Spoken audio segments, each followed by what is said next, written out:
Welcome back to The Girl Who Speaks Bear, written by Sophie Anderson, illustrated by Katrin Henester, and read with permission from Usborne Publishers. Chapter 32 is called The Forest. The house draws alongside the crest of the fiery volcano. Already it looks smaller and less angry than before. The gently glowing streams of lava and the smoke pluming from the cracks seem beautiful now they aren't threatening to burn my paws or snout. I glance down at my fur. It's as patchy as the forest surrounding the volcano, and raw streaks of scorched and grazed flesh glare back at me like they're on fire. I wish Mamochka were here, with some of the goose fat and cucumber ointment she makes for my burns. My smile widens as I picture her riding on a house with chicken legs, telling me how ridiculous it is. Excitement and wonder burst through me. I've seen so many amazing things on this journey, made so many friends, and found a grandmother and father. But most importantly, I've learned the importance of going home to the people you love. Where's Blackiston? I ask, suddenly realising he's not with us. He's flown ahead, to wind-wash the smell of burning feathers from his wings. Mousetrap trills into my ear. Oh no! Elena gasps in dismay, and her hands rise to cover her mouth. Ivan bolts to her, his ears pricked up, and Mousetrap scrambles frantically over my snout. I follow Elena's gaze and my heart stops. The house has passed the peak of the volcano, giving us a view of the other side. The entire south slope is a smoking black scar. The trees there must have caught alight during the battle with Smay, starting a blaze that has already swept for miles. I stare at the path of the fire. It's torn through the forest in a wide curved line, leaving a charcoal-filled trail of destruction that runs all the way to the silver stream. On the shores of the river, flames flicker into the sky. What can we do? Elena grips the balustrade tight, and the house tilts and swerves in the direction of the blaze, then surges forwards as it picks up speed. It gallops through the parts of the forest that have been spared by the flames, leaping and lurching as it rushes towards the silver stream. I look from Elena to Anatoly, to Ivan and Yuri, desperately trying to figure out a way to stop the fire. All of them are stood by the balustrades, still as figureheads, darkness and flames reflected in their eyes. No one can stop a blaze this size. Ivan scowls at the fire ahead. I need to warn my pack before it crosses the river. Ivan throws a heart-rending howl into the air that slices through the wind. Before Ivan's howl finishes, replies surge towards us, eerie and echoing, all coming from the direction of the Blue Mountain. Let me down, House, Ivan barks. I need to find my pack. The house slows as it approaches the silver stream and veers north to avoid the flames that flicker all along its banks. It steps into the water and sighs as its feet sink into the cool water. Then it dips down until its porch and steps hover above the water's surface, a few feet from the opposite bank. Are you sure you want to get off here?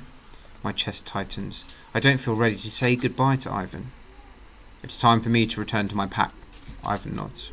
You should all stay near the river as you head back to the village. It's the safest place for the house. Will you return as pack leader? I ask.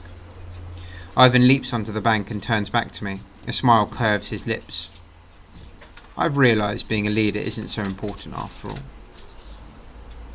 My eyes widen in surprise. But you were so sure that's what you wanted. Things change, Ivan shrugs. We defeated Smay together, as equals. That's shown me I don't have to be the leader to feel strong. I can be strong as part of the pack. He grins, revealing his long, shining fangs. I'll see you all again. He dips his head in a small bow, then disappears into the shadows. I lift a paw as a gesture of gratitude and goodbye, but I know Ivan is right. I'll see him again. I'm not sure when, but I'll come back to the forest. My fur shivers with excitement at the thought, because it's not only Ivan I'd like to see again, it's my grandmother too. I've only got to talk to her for a brief time, and I was so confused and emotional about having woken as a bear. I want to visit her again and get to know her properly, because having a bear for a grandmother is as magical as having a Mamochka for a mother. My grandmother, I exclaim.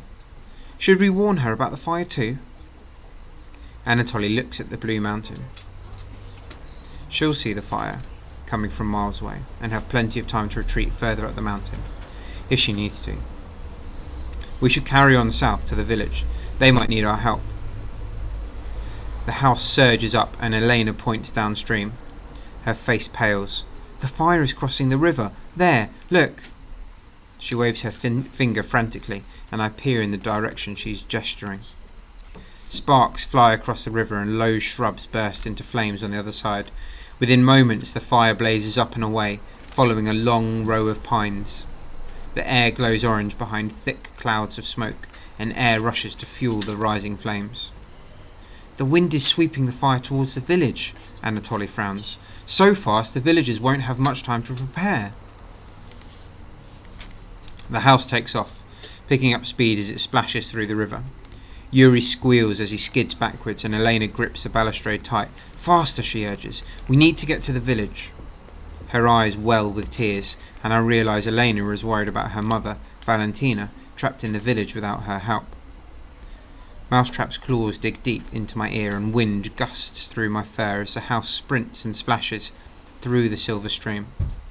The house's chicken legs are long, its steps are huge and bounding.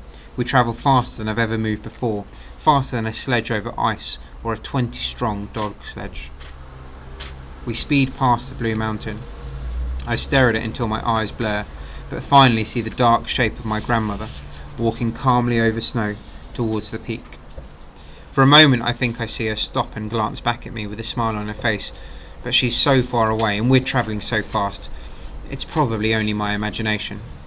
Still, I smile back just at the thought of her safe like a blanket for my soul. We speed on, my chest tightening as I watch flames leap from tree to tree, blazing through the forest. I can't believe how far the fire has travelled already, and now that it's reached the drier, snowless trees, it's zooming. Swifter than a storm wind, it will be at the village in no time. My house! I roar, as I spot Maya Mamochka's home in the distance. Huge flames are darting towards it. Please! I lean on the porch balustrade. I need to make sure Mamochka is safe. The house splashes out of the river and swerves into the forest towards my home. But after only a short distance we run into a cloud of thick black smoke. Heat crackles in the air and a flock of panicked crows scream as they flap away. Yuri coughs violently and the snap of burning branches echoes around us. Shards of burning wood and tangles of smoking moss dance in the air. Back to the river! Elena shouts. It's not safe here! The house tilts sharply as it veers back to the river. My heart lurches. I know the house must go back to the water so it doesn't catch fire, but I need to get home to Mamochka. So before the house retreats any further, or I've had the chance to think through what I'm doing, I clamber over the porch balustrades, and though we're high above the burning forest, I jump. The only thought in my mind of getting home to Mamochka.